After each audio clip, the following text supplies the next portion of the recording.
ez egy állandó probléma, hogy a kutatói oldal, akik nagyon szép eredményeket érnek el, de nem tudják ezt kommercializálni, ez egy állandó fal, és ezt a falat valahogy le kellene bontani, és szerintem ez csak a vállalkozói gondolkodás, a vállalkozó tudja ezt jól lebontani. Én azt szeretném, hogyha egy olyan platformá válhatnánk különben, akár európai szinten, ahol ezek a kifejlesztett technológiák a lehető legjobban tudnak hasznosulni, és hogyha van egy-két jó példánk rá, ha ezt egy-két alkalommal be tudjuk mutatni, hogy ezt jól meg tudtuk csinálni, akkor ez önmaga egy olyan mágnes lesz, egy olyan vonzó szerepet tud elkezdeni betölteni, ahol ezt a fajta matchmakinget még nagyobb bázison, még nagyobb piactéren tudjuk végrehajtani.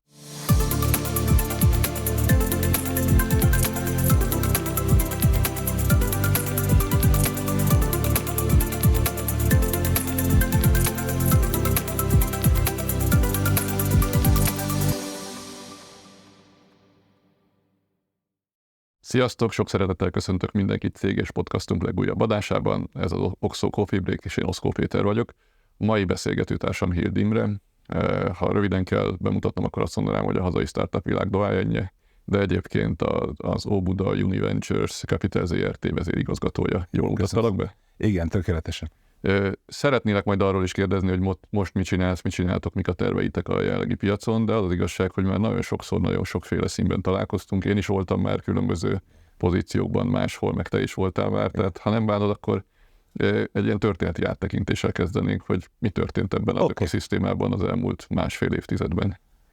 Igen, sőt, hát hogyha még korábbra megyek vissza, mert azért mindenkivel szoktam arról is beszélgetni, hogy honnan jött és miért tart oda, ahova. Valójában te is multikörnyezetbe kezdted a karrieredet, ha jól emlékszem, tehát klasszikus, ilyen nagy nemzetközi tanácsadó cégek kötelékébe csatlakoztál be először. Igen, ez így van.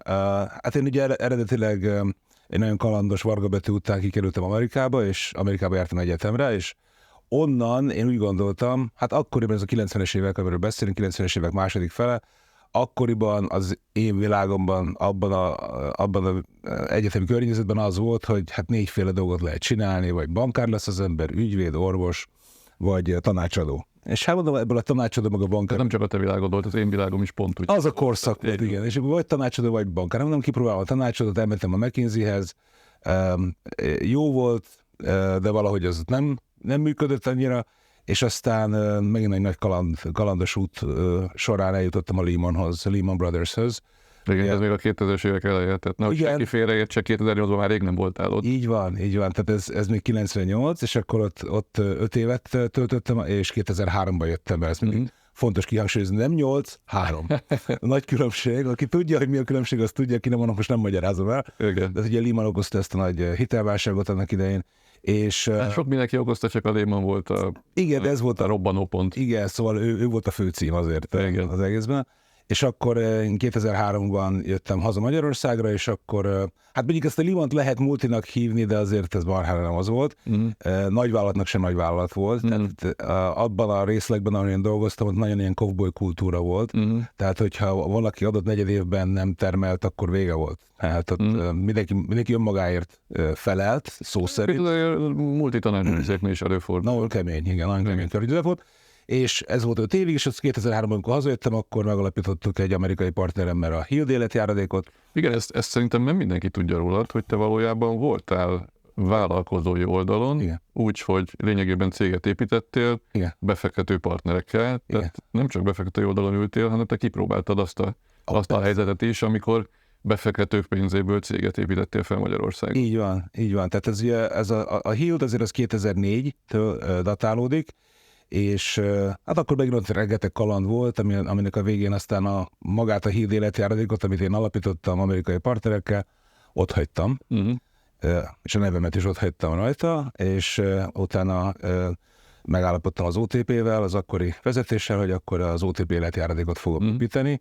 És hát viszonylag korán hoztad Magyarországra ezt a fajta üzleti modellt, ami előtte ismeretlen volt. Tehát nem csak, hogy vállalkozást építettél tőkebefektetésből, hanem piacot is építettél, tehát azt is kipróbáltad, hogy milyen edukálni egy piacot valamire, amit ott még addig nem tudtak. És nem tudtam, hogy azt csináljuk, de azt csináltuk, pontosan, ahogy jól látod, tehát hogy edukálni kellett a piacot, minden egyes szót el kellett magyarázni, ugye annak a speciális ügyfélkörnek, az életjáradék ügyfélköre volt, És ezt azért tudom picit részletesebben, mert akkor én ugyanúgy nemzetközi tanácsadó cégnél éppen még adótanácsadással foglalkoztam, és aztán nem tudom, mennyire tudod, de mi ezeknek a struktúráknak a mindenféle bonyolult adójogi leképezéseit próbáltuk vizsgálni, és próbáltuk segíteni, hogy ezek működőképesek legyenek. Tehát egyébként már ott először volt ilyesfajta interakció. Így van, emlékszem. És ugye ez azért nem egy akármilyen cég volt, azért úgy visszagondolva, tehát a mai napig szerintem érdemes megemlíteni, hogy a Hild életjáradék azért 85 millió eurót vont be nemzetközi befektetőktől, és rendkívül jó nemzetközi befektetőktől, tehát ugye az Excel Partners például, akit meg tudnék említeni, illetve a Merrill Lynch, meg a Deutsche Bank. Tehát azért egy nagyon korai, nagyon nagy, szerintem így visszatekintve azért egy elég nagy dobás volt, és hát sajnos visszajött az életembe a Lehman 2008-ba, ugye ezzel az egész hitelválsággal, és akkor az egész piac az utolért újra. Igen.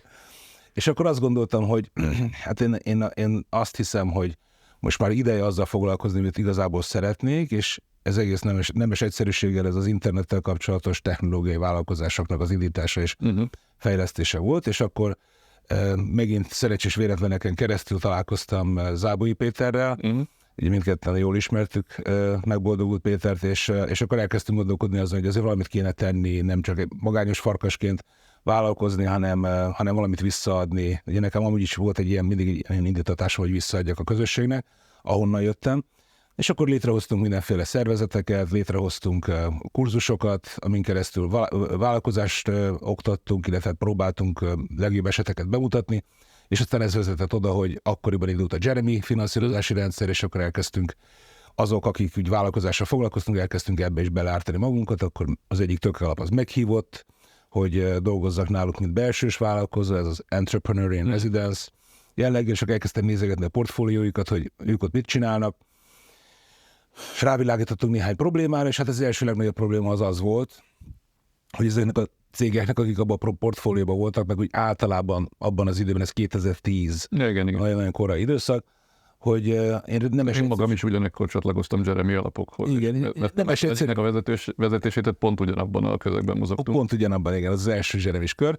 És akkor ott nekem nagyon nyilvánvaló volt, hogy ezeknek a csapatoknak nem elsősorban pénzre van szükségük, hanem valamilyen módon világértésre és vállalkozásfejlesztésre. Tehát, hogy ez nem úgy van, hogy lerajzolod, és az meg fog történni. De ezt azért találtad ki, most bocsánat, hogy erre külön rákérdezek, de mindig némileg szerintem szoktunk arról beszélni, hogy az ökoszisztéma fejlődésének során egy csomó lépést először teszünk meg, először találunk ki dolgokat, és akkor utánunk jönnek egy csomóan.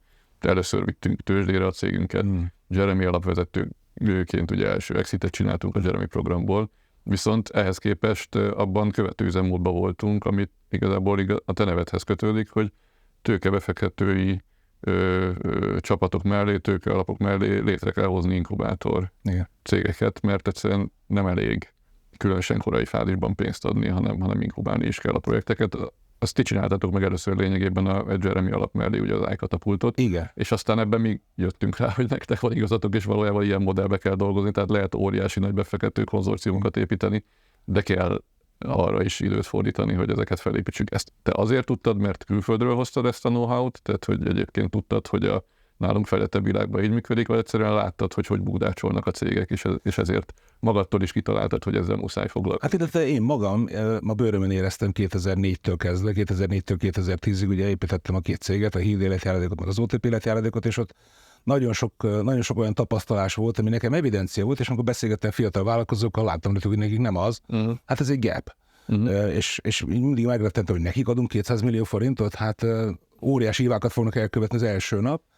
És hát emiatt javasoltam, hogy akkor lehet még kéne csinálni egy ilyen accelerátort, mert az akkoriban már úgy kezdett trendi lenni nemzetközileg is, Magyarországon ennek még nem volt igazából akkor keletje, és akkor csináltunk, én ezt mindig ilyen proto-accelerátornak hívom az iKatapultot, ami foglalkozott ugye, üzletfejlesztési tanácsadással, nemzetközi piacra lépéssel, és hát olyan startup oktatással, ugye behívtunk nagyon sok nemzetközi, akkoriban is már ismert arcot, akik próbálták ugye megosztani a tudást, és a mai napig különben, amikor találkozok srácokkal, akik részt vettek ezeken a kurzusokon, még emlegetik, hogy ez milyen jó volt az a 2 hét. 2 hét alatt 14 oktató, akiket meg kellett fizetni, de nagyon-nagyon felnyitották a szemüket ezeknek a fiatal vállalkozóknak, és azokból lettek különben a ma emlegetett startupoknak, hát nem azt mondom, a jelentős része, de azért elég szép számmal vannak, még már most is, vannak közülük most a piacon. Neked mennyire volt újdonság, még mennyit tanultál ebben az időszakban? Mégis csak indultál McKinsey-nél, nem ilyen méretű cégeknek adtatok tanácsot, igen. Tehát hogy a legnagyobb szegmensből elindultál, és a végén 2-3 ötletgazdával beszélgettél arról, hogy kell indulni a piacon, ami nagyon nagy ugyanaz a műfaj, mint akkor nagy válti tanácsadást folytatsz. Így van. De neked ez mennyire volt újdonság, vagy mennyire volt sokkoló, hogy úristen, itt mikről kell beszélni? De igen, én nem egy kényelmes életből jöttem, tehát én egy nagyon nehéz anyagi körülmények között indultam, tehát a családunk soha nem volt eleresztve, nem az, ahogy mondani szokták, hogy nem ezüstkanállal a számba születtem. Tehát nekem nem volt riasztó egyáltalán, hogy szinte nincsen semmi, csak egy ötlet van, és egy koncepció van, és a lelkesedésünk van, és az a tudás, hogy ezt meg akarjuk csinálni, és meg tudjuk csinálni. Úgyhogy ez engem jobban vonzott, mint az, hogy beülök a puha fotelbe, és akkor onnan irányítom a dolgokat, mint egy Lehmannál. Az kevésbé vonzott, mert ott mindig tudtam, hogy valakinek a kegyelméből vagyok ott. Tehát valaki úgy gondolja, hogy nekem most meg ott kell lennem, aztán egy hét múlva hív, és már nem kell ott lennem. És ez kiszolgáltatottság, ez mindig nagyon-nagyon zavart. De tanultál vele egy csomót, és aztán végig eljutottál abba a szegmensből, amivel ösztönösen szerettél. És az érdekes, és ezt mindig mondom a fiatalok, az érdekes, hogy amikor tanultam, akkor nem tudtam, hogy akkor éppen tanultam, akkor mindig elegem volt a dologból, ki akartam belőle szabadulni, és amikor eljöttem például a Lehman-től, és hazajöttem Magyarországra, azt tettem észre magamon, hogy csak lehetőségeket látok mindenhol. És nem azért láttam csak lehetőségeket, mert hirtelen okosabb lettem, hanem más szemléletem lett. Tehát például az életjáradék modell, ugye a lakásért életjáradék, ez itt volt mindenkinek az óra előtt 55 évig. Lehetett volna csinálni, de senki nem csinálta meg valamiért. Most, hogy azért én se csináltam meg nyilván korábban valamiért, mert nem volt meg ez a fajta szemléletváltás. És ezért mondom mindig a fiatal vállalkozóknak is, fontos a közeget megváltoztatni. Hogy a közeg, amiben mozogsz, hogy mekkora dolgokat veszel észre, mennyire fogadod el azt a normatívát, ami a környezetedé, és mennyire tudsz ebből kilépni egy egészen más skálába. És ezért jó elmenni külföldre, akár 1-2 évre is, mert ez felszabadító érzés. Tehát abban a pillanatban, amikor besétál valaki egy nem tudom, londoni, egy amerikai, egy szingapúri irodába, nincs múltja. Tehát nem kérdezünk, hogy honnan jött, hanem ő éppen akkor a merit alapon, tehát érdemei alapján fogják elkezdeni. Ez egy teljesítmény alapú megmérettetés. És ez egy nagyon varázslatos érzés akkor, amikor valaki úgy gondolja, hogy nincs a helyén, és ott a helyére kerül. Világos. Ugye lényegében te is jelen voltál abban a pillanatban, amikor a hazai startup ökoszisztéma egy ilyen óriási adrenalin injekciót kapott meg. Ugye 2010-ben pont ráadásul a globális pénzügyi válság után, amikor mindenképpen a sebeit nyalogatta, a hazai ökoszisztémára ez az uniós program, ez egy óriási pénztömeget öntött rá. Hogy látod, mi lett ennek az eredménye, vagy mekkora fejlődés alakult ki ebből, mert tényleg a kezdetektől nézted végig, hogy mi történik itt? Igen, én akkor is, és azóta is ugye én folyamatosan egy nemzetközi szemlélettel, meg magyar szemlélettel nézem a világot. És az igazság, hogy én azt gondolom, nyilván ennek vállaló a felelősséget ennek a mondatnak, hogy ez túl lett tolva. Tehát, hogy túl sok pénz, túl sok kötelemmel érkezett, túlságosan sok komplex feltételnek kellett megfelelni annak idején.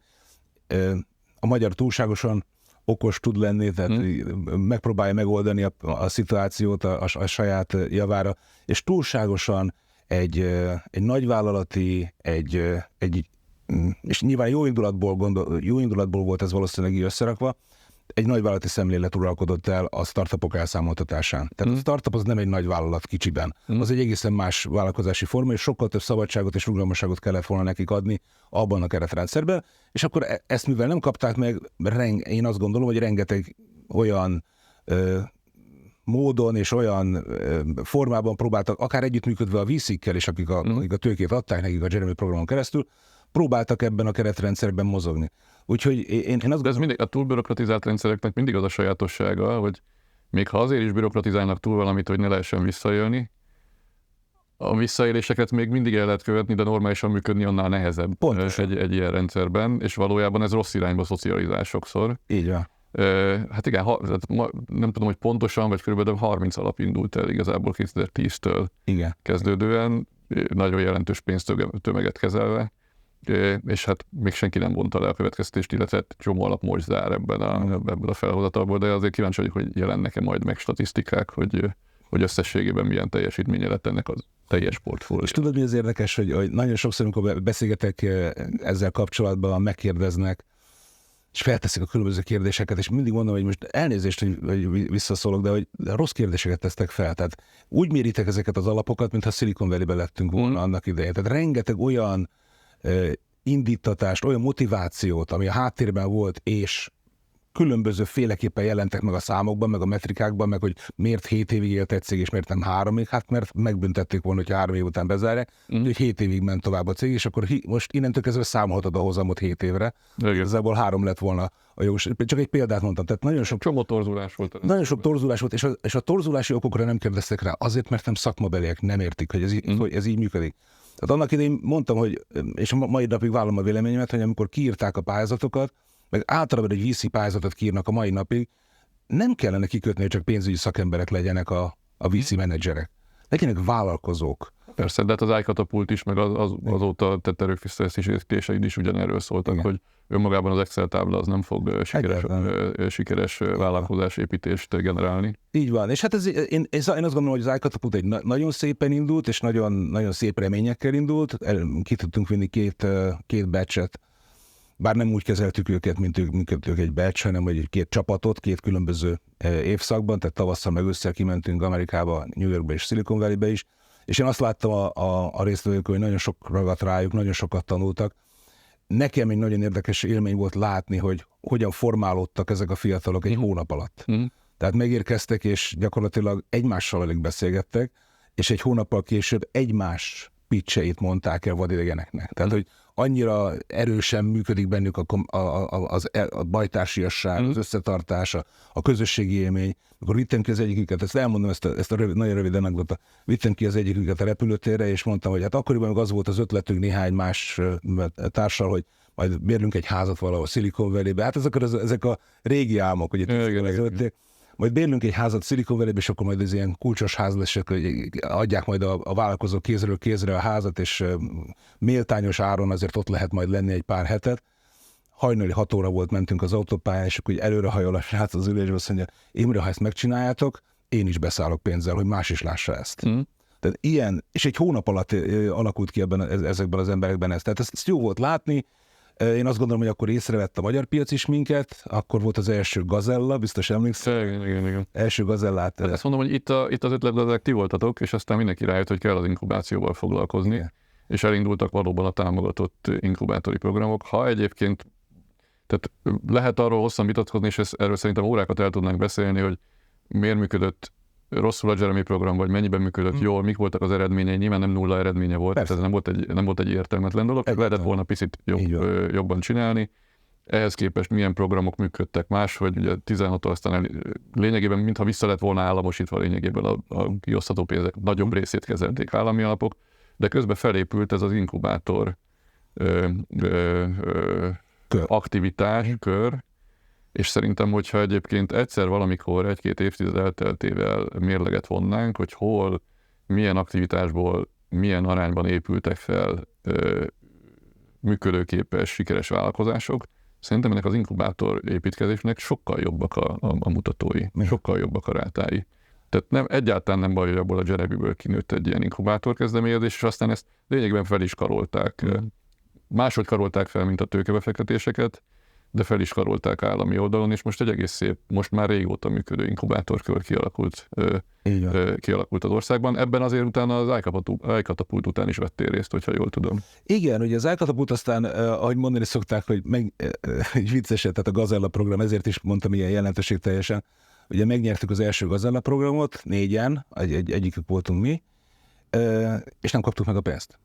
Tehát ez ilyen elég fura szituáció lett. Az ott még egy ilyen nagyon bürokratizált állami támogatási konstrukció volt, ahol, ha jól emlékszem, a fő vitatéma az volt, egyébként akkor mi is indultunk, de mi 5-ek lettünk, tehát pont nem kerültünk be ebbe az első 4-be, de azért valamennyire követtük a folyamatokat. A vitatéma az volt, hogy az összes kihelyezett pénz elköltéséért a befektetőnek saját magának kellett volna kezességet vállalni az állam felé. ami nyilván így lényegében vállalhatatlan. Visszavonhatatlan Bianco beszedési megbízást kellett adni. Igen, tehát ez ott hosszú vitatéma volt, de aztán ezek az állami támogatói konstrukciók szépen fejlődtek tovább, tehát ami egyébként most működik már a piacon, ez egy kifejezetten életképes, sok tekintetben a jól működő izraeli modellt követő konstrukció alá. Tehát ott egy pozitív fejlődés történet alakult ki. Igen, szerintem is jó lett volna, hogyha megkaptuk volna a tőkét, és hát nyilván, amikor van egy accelerátorod, amiben van még pár százmillió forint, és azt látod, hogy jön egy ilyen támogatás, akkor egyből elszalad veled a ló, hogy milyen terveket fogok megvalósítani.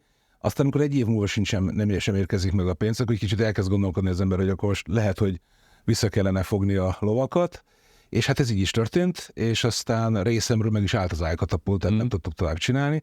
Viszont az EU is felfigyelt arra, amit csináltunk itt, és akkor meghívtak, hogy rakjunk össze egy konzorciumot, egy nemzetközi konzorciumot, ezt meg is tettük, azt viszont már a Digital Factory-nek a keretei. Igen, erre céloztam, hogy utána te mentél tovább a területen. Tehát az iCatapult az én szememben egy picit mindig olyan volt, mint mondjuk a online zene streamingben a Napster, Igen. hogy áttört egy falat, és aztán megnyitott egy utat sok mindenki előtt. Igen. Amit aztán mások sikeresen végigjártak. És hát azért hadd mondjam el, hogy ez nyilván én kezdeményeztem ezt, de hát ez nem csak az én nevemhez fűződik, mert ugye ott voltak a Bruckner Zolék, a Primusnál, akik ennek teret adtak, és erre tőkét szántak, Alpek István, Szombati András, illetve hát maga az iCatapult csapat, aki ilyen nevek voltak benne, mint Biás Csongor, ugye az egyik marketinges volt akkor, Pap Gábor, aki ugye azóta SEO, egyik legkiemelkedőbb SEO szakértő, vagy Szilágyi Dávid, aki szerintem nagyon komoly HR munkát végez, vagy Takács Zsuzsa, tehát azért ez egy nagyon jó csapat indult el akkor, és egy kicsit megtört ezzel a nem tudom, bürokratikus tétovassággal, és aztán mentünk tovább, ahogy említettem, ezzel az EU-s pályázattal, és az EU-s pályázat után, amikor az kifutott, akkor azt mondtam, hogy én akkor ezt nem szeretném tovább, ezt a pályázatosdit, és akkor megkeresett akkor megkerestek egy páran, hogy csináljunk valamilyen oktatási programot, és akkor ez lett az a bizonyos DJP-s oktatás, ami két évig folyt, utána pedig az EIT hívott, hogy csináljunk valamit Izraelben, és akkor ez egy másfél éves program lett, hogy hogyan tudna az európai ökoszisztémáknak a képviselői, hogyan tudnának a lehető legjobban tanulni a Tel Aviv-Haifai ökoszisztémától tanulni, és az tartott egészen Covidig. Hát emellett persze rengeteg különböző szállal, különböző tangenciális szálokon futó kapcsolatot építettem, elsősorban venture stúdiókkal, de aztán a 2020-as, 21-es év nekem azzal telt, hogy ökoszisztéma. Tehát az ökoszisztéma fejlesztés nélkül nem fog menni semmi. Én azt láttam, hogy az ökoszisztéma, amit igazából hívhatnánk startup társadalomnak, tehát ezt a társadalmat kell fejleszteni. Igen, hát az látszik, hogy egyébként nagyon sok szegmens ennek az ökoszisztémának útkeresésben van. Én nyilván a befektetői oldalt látom jobban, de ott is az látszott, hogy volt ez az első 2010-től 15-ig terjedő időszak, 30 új alappal, akik maguk is tanulták, hogy kell ezt csinálni. Ahhoz az állami oldal is kellően kritikus volt, hogy úgy érezte, hogy ez nem működik jól, és utána 16-tól elindították a nagy állami alapokat, hogy végezzék a tevékenységet inkább kvázi szorosabb állami kontrollat, de aztán arról is azért megszületett az a következtetés, hogy az se volt teljesen tökéletes és hibátlan, annak is megvoltak a maga korlátai, és most picit visszaengedik a piaci szereplőket az önálló működéshez. Tehát az látszik, hogy itt azért mindenki az ökoszisztémában keresi a helyét, és nyilván a startup világ is ki volt annak téve, hogy ennek mik a hatásai. De ami a te esetedben érdekes, hogy miközben ugye eltöltöttél egy évtizedet lényegében az ökoszisztéma alapjainak építésével, az inkubáció és a startup világ koordinálásával, most visszatértél befektetői oldalon. Ez hogy alakult így, és mik a terveid ezzel kapcsolatban? Igen, ezt mindig szoktam pontosítani, hogy igen, az a neve a cégnek, hogy Óbuda Uni Venture Capital, de én mindig úgy gondolok rá, mint Venture Capital és Venture Studio, mert hogy ezek egyaránt fontos elemei annak, amit csinálunk. Itt igazából megint egy nagyon új dolgot csinálunk, én szeretek új dolgokat úgy látszik bevezetni, de ahogy így végig gondolom az életutamat a te narrációdban. Itt ugye egy speciális együttállás van. Egyetem, innováció, kockázati tőke, vállalkozás, ezek mind definiálandó szavak gyakorlatilag az ökoszisztémában, hogy ennek az együttműködése hogyan működik jól, És én azt látom, és azért vállaltam el ezt a feladatot, mert itt ezt menedzselni kell. Tehát ezt valamilyen módon nem csak accelerálni, hanem inkább katalizálni kell ezt a folyamatot. Én a Techstars elején sokat dolgoztam, ilyen, hát nem hivatalosan, de nagyon sok ilyen informális vonalon keresztül, és rajtuk keresztül láttam azt, hogy amit ők csinálnak, az igazából annak a felismerése, hogy van egy olyan, hogy kell egy olyan szereplő, aki egyik oldalhoz sem tartozik, feltétlenül is egyértelműen, hanem mindenhonnan gyakorlatilag beenged, és katalizál, és gyakorlatilag csatornát, utat és információt nyit. Úgyhogy egy kicsit így fogjuk fel a feladatunkat, hogy arra érdemes elsősorban technológiai vállalkozásoknak adunk tőkét, és mellette pedig amennyiben tudunk, nagyon komoly üzletfejlesztési, partnerkeresési, partner befektető, illetve exit partner keresési támogatást szeretnénk nyújtani. Emellett a távlati cél, ami körülbelül egy év lesz innen nézve, hogy úgynevezett free agent vállalkozókat is össze tudjunk kötni technológiákkal. Ugyanis ez egy klasszikus probléma, hogy nagyon jók a technológiai emberek esetleg egy csapatban, nagyon jó a technológiai fejlesztés, de eladni nem tudnak, nem tudják, hol találják az ügyfeleket, stb. És emiatt azt a fajta modellt szeretnénk kipróbálni, hogy összehozunk. És ez egy nagyon amorf folyamat, hogy ez hogyan történik, semmi kötelezettség nincsen benne, igazából csak egy ilyen egyrészt ismerkedés, másrészt információ áramoltatás, talán a legjobban így lehetne fogalmazni. Én ezt amúgy csináltam az elmúlt 10 évben, egy pár vállalkozóval ezt meg tudtam csinálni, és sikerrel. Tehát pár esetben sikerrel, párszor nem. És azt gondolom, hogy ez mindenféleképpen az egyik kiút lehet az egyetemeken szúnyadó rengeteg technológiai ismeret és technológiai vívmány. Mennyire hangsúlyos az, hogy ez a VC és Venture Studio az egyetemi hátterű? Hát hangsúlyosnak annyiban mindenképpen hangsúlyos, hogy mindig az jár a fejünkben, hogy az adott technológia, amit behoznak, lehet teljesen külsős is, az hogyan tud kapcsolódni az egyetemi körhöz. Tehát szeretnénk, ez egy preferencia, ez nem egy kötelező. A magyar ökoszisztémának az érdekessége szerintem, vagy hiányossága, hogyha megnézzük a nálunk fejlettebb régiókat, ott az egyetemek, azok szereplői az ökoszisztémának. Igen. Nálunk meg, ha most végignézzük az elmúlt 15 évet, inkább ilyen kívülálló megfigyelő pozícióban voltak, sőt, ha megnézem a saját befektetési történetünket, mi a legsikeresebb exiteket olyan projektekből csináltuk, amik valójában egyetemről indult projektek voltak, egyetemi közösségek, egyetemi baráti társaságok kezdték el, ilyen volt a Gravity például, amiből ugye nem olyan régen csináltunk exitet, de még a nagyon régi első Jeremy-s exitünk is ilyen volt. De hogy nem, tehát hogy az egyetemi infrastruktúra ilyen passzívan ott volt mögöttük, de se nem volt résztvevő, se nem volt segítő, tehát hogy nem vették még észre az egyetemek, vagy nem tudják, vagy nem tudtak mit kezdeni vele, hogy ők ennek a világnak egyébként fontos szereplői kellene, hogy legyenek, mert mondom, nálunk már nagyobb hagyományokkal rendelkező ökoszisztémában azok. Ti ezt ambicionáljátok? Tehát, hogy ennek lesz az eredménye, hogy elkezdik egyetemek észrevenni, hogy itt nekik szerepük lehet, és meg is találják ezt a szerepüket? Igen, tehát ez abszolút a célok között szerepel, és gyakorlatilag minden napunkat áthatja, hogy próbáljuk keresni ezeket a szálakat az egyetem, elsősorban nyilván az Óbudai Egyetem felé, hiszen ott vagyunk, és ugye alapítónk az Óbudai Egyetem, illetve az STA. Ugye ott 7 kar van, 3 Science Park, gimnáziumok, általános iskolák, tehát gyakorlatilag a magyar oktatás gyakorlatilag minden rétegében képviseltetve van, és azokat a vonalakat, azokat a csatornákat keresünk, hogy hogyan tudunk mi segíteni abban, hogy a vállalkozással kapcsolatban elkezdjenek gondolkodni a hallgatók, kutatók, illetve, hogy ha már van valamilyen technológia, azt hogyan lehet legjobban hasznosítani. Tehát nagyon fontos, hogy mi nem akarunk megváltoztatni embereket, tehát mi nem akarunk kutatókból vállalkozót csinálni, azt már nem vállalnám. Persze. Hanem a kutatókat hogyan lehet... Tudom, hogy ki merné vállalni. Hogyan lehet ezt a kémiai folyamatot elindítani, hogy egy kutató jól tudjon együttműködni a vállalkozóval, és tudom, hogy ez 10-ből 8-szor általában nem szokott sikerülni, de 2-szer igen.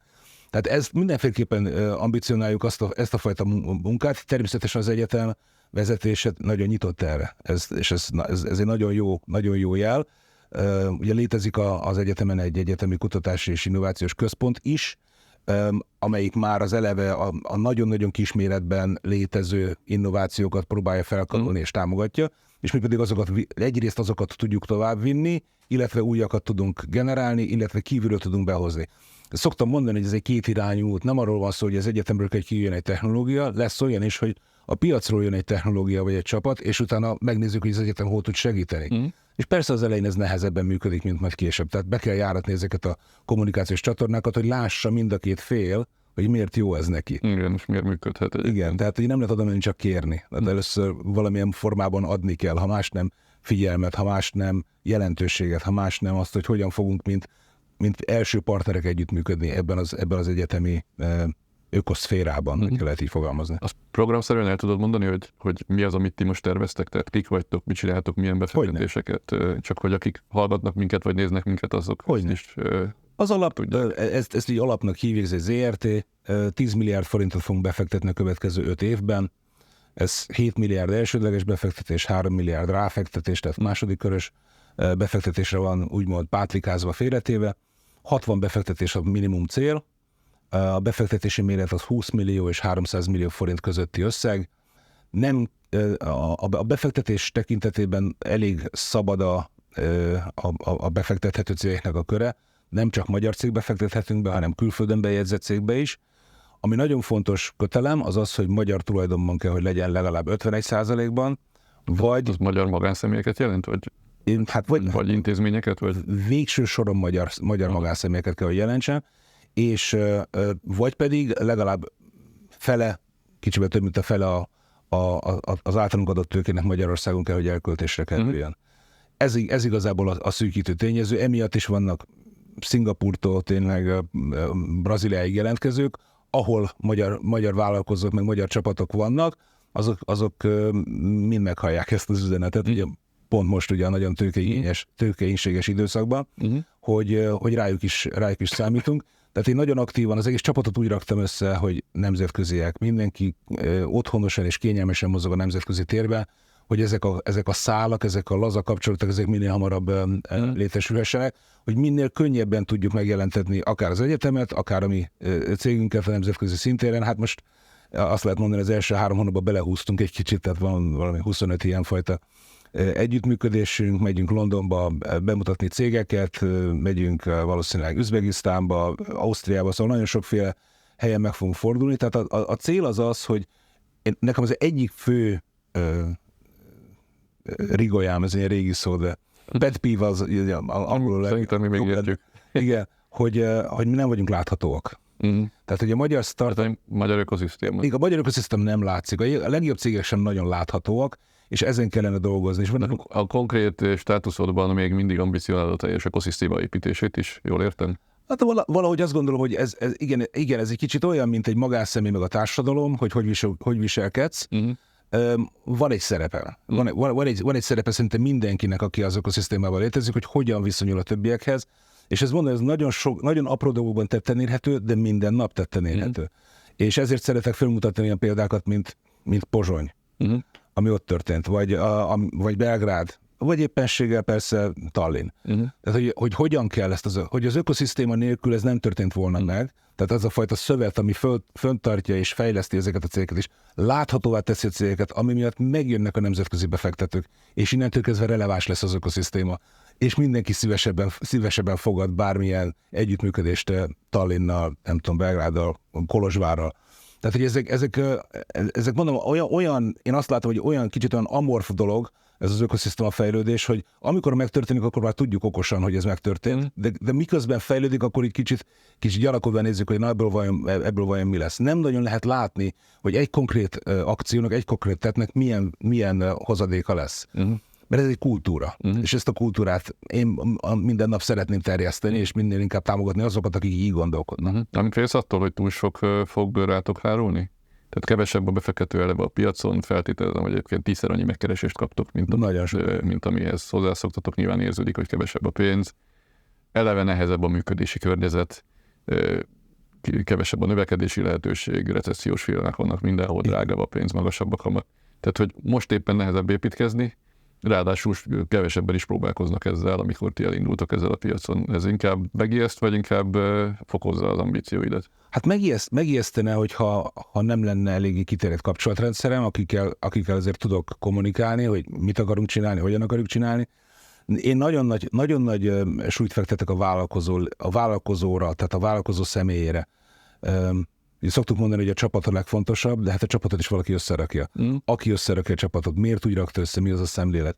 És igazából a kérdésedre a válasz az, hogy lehet, hogy a felületen sokan jönnek kétségbeesve, kapkodva, és naponta 15-ször telefonálnak, oké. De én azért felhasználom azokat a kapcsolatokat, azokat az ismerettségeket, akiket 10 éve ismerek, és tudom, hogy jók, hogy ők kikre gondolnak, kit látnak jót. Ezeket a radarokat kiengedjük, és így igen jó csapatok is bekopognak ajánlásra. Tehát, hogy ajánlják nekik, hogy jöjjenek, mert itt most lehet, hogy lesz valami értelme az együttműködésnek. Hát jó szó kalandos pályád volt, és így a végén egy jóslásra kérnélek el, hiszen már sok tapasztalat van mögötted. Szerinted az egész ökoszisztéma most, ha ezen a remélhetőleg csak pár éves nehézségen túljut, akkor hol fog eljutni Magyarországon? Meg ti hol fogtok eljutni a terveitekkel? Tehát mi lesz ebbe a szerepetek? Hol látod a magyar startup világot, meg saját magatokat ebben, mondjuk nem tudom én 2025-ben, 2030-ban? Hát remélem, hogy el tudunk jutni egy olyan pontig, hogy valamilyen szinten automatizálni és programozni tudjuk azt, hogy a technológiák, amelyek megszületnek, hogyan tudnak eljutni a piacra. Ezt az EIT-nál is láttam különben, meg ugye az európai utak során, hogy ez egy állandó probléma, hogy a kutatói oldal, akik nagyon szép eredményeket érnek el, de nem tudják ezt kommercializálni, ez egy állandó fal, és ezt a falat valahogy le kellene bontani, és szerintem ez csak a vállalkozói gondolkodás, a vállalkozó tudja ezt jól lebontani. Én azt szeretném, hogyha egy olyan platformá válhatnánk különben, akár európai szinten, ahol ezek a kifejlesztett technológiák a lehető legjobban tudnak hasznosulni, és hogyha van egy-két jó példánk rá, ha ezt egy-két alkalommal be tudjuk mutatni, hogy ezt jól meg tudtuk csinálni, akkor ez önmaga egy olyan mágnes lesz, egy olyan vonzó szerepet tud elkezdeni betölteni, ahol ezt a fajta matchmakinget még nagyobb bázison, még nagyobb piactéren tudjuk végrehajtani. Én magam azt szeretném, a magyar ökoszisztémával az a vágyam, vagy a titkos elképzelésem, hogy meg tudjunk jelenni a nemzetközi ökoszisztémák térképén, mint egy abszolút valid játékos, legalábbis Európában a top 20-ba be lehetne kerülni, azzal, hogyha megfelelően használnánk azt a nagyon nagy szürkeállomány kapacitást és Budapestnek a vonzerejét, amit jelenleg nem használunk, én azt gondolom, és sokkal kevésbé használunk, mint ez lehetne. Egy 500 kilométeres körben a legnagyobb város Budapest, és ezt mégsem látszik az ökoszisztémán explicit módon. Tehát én azt szeretném, hogy ez egy olyan ökoszisztéma legyen, ahova jönnek, ahova beáramlás van, ahova egyrészt tőke, másrészt tehetség jön, és a tehetség látja az útját, hogy hogyan tud könnyedén hasznosulni, és nem pedig a szabályokat kell kerülgetnie, hanem pedig a lehetőségeket kapja. Legyen így, hát ez nekünk is jelentősen tovább javítaná a működési környezetünket, hiszen mi vagyunk azok, akik megpróbáljuk a világ tőkebefektetőit meggyőzni arról, hogy ezen a piacon érdemes befektetni, és itt jó hozamokat lehet elérni. Ha az sikerül, amit te tervezel, akkor az is sikerülni fog, amit mi tervezünk. Én köszönöm, hogy eljöttél és beszélgettél velünk, és bízom benne, hogy minél több falat át fogsz tudni még törni. Sok sikert kívánok! Köszönöm szépen, köszönöm. Köszönjük a figyelmet!